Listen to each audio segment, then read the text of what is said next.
Always. I mean, he's absolutely right. These are two of the best play designers in our game right now. Totally. Like, the way they isolate matchups, the way they get pretty much any matchup that they want by shifts and motions and all of those types of things. And I think the way that the New Orleans Saints can win this game and slow the pace of it down is by running the football right at Ndamukong Suh and Aaron Donald. I know that doesn't sound like that's what you should be doing, but double teams. Now, both of these guys are good on double teams now, so I must say that. But you double team them all day long. And they have smaller linebackers with Mark Barron and Corey Littleton. They're smaller guys, meaning that when they encounter an offensive lineman, they're blind. They can't see behind it. So I would run isolations right at those two smaller backers, and it's going to open up some play-action passes down the football field. The Rams have allowed a lot of big rushing performances this year, too. Yes, they have. Yes, they have. What you got, Steve? For me, you got the second year of success with Jared Goff and seeing what he can do. Now the question is, they didn't win the playoffs in the playoffs last year. This is a playoff game. This is a playoff atmosphere, and you're going against a team that will slowly just bleed you out. Can you make up and can you do the things that you didn't do in the first half versus the Green Bay Packers? The New Orleans Saints will not be the Green Bay Packers that will get a safety and allow you to creep back into this game.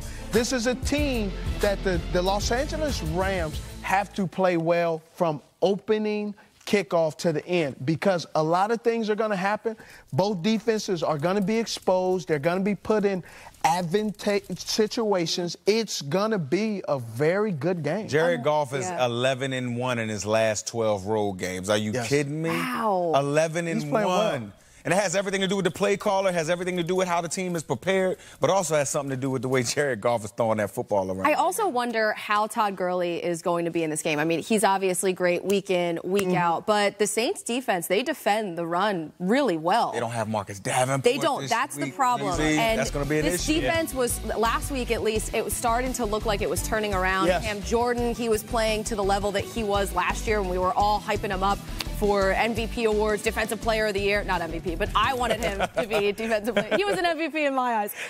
But yeah, so Marcus Davenport, he won't be in there. But everything runs through Todd Gurley. So he opens everything up for the rest of the offense. There's one PR guy, I won't mention him by name, but PR guy for one of the teams who says, when I show up at camp, don't mention any of our good players, because I've got this jinx where I mention a guy and all of a sudden he's injured. And the other day we were doing a segment, underrated rookie, and I said Marcus Davenport, and then Ian breaks the news that he's out for a month or whatever he's going to wind up missing. This guy was really coming on. I called him underrated because he wasn't starting. He was playing, in certain situations. So that's why he was. But he's explosive. He's also incredibly strong. This is why they made the move. You saw that move, that sack right there against the Redskins. That came against Trent Williams.